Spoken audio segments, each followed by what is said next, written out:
চল ঘরে চল, ঘরে চল, রাগ দেখাচ্ছিস কাকে? এই দেখুন, এই যে লাঠিটা।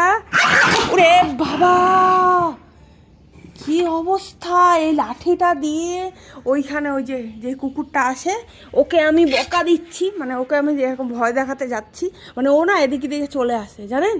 আর এ তো বদমাইশ, এবার তার সঙ্গে খেলতে লাগবে।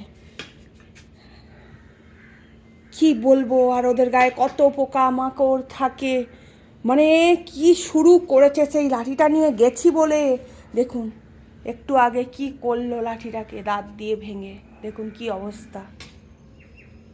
তারপরে আবার এখন নিয়ে গেছি, এই যে কেমন আপনাদের সামনেই কেমন করলো দেখলেন তো। মানে এই লাঠিটার উপরে ওর যত রাগ, এই লাঠিটা ওর বন্ধুকে কেন দেখাবো আমি? এত বড় অপমান সকাল সকাল বন্ধুকে! কি, বন্ধুকে অপমান করা যাবে না? বন্ধুকে অপমান, এই দেখুন দেখুন কেমন করছে, বন্ধুকে অপমান করা যাবে না, যাবে না, যাবে না, বন্ধুকে অপমান করা যাবে না। খুব ভালো, খুব ভালো, সবাই দেখছে, খুব ভালো।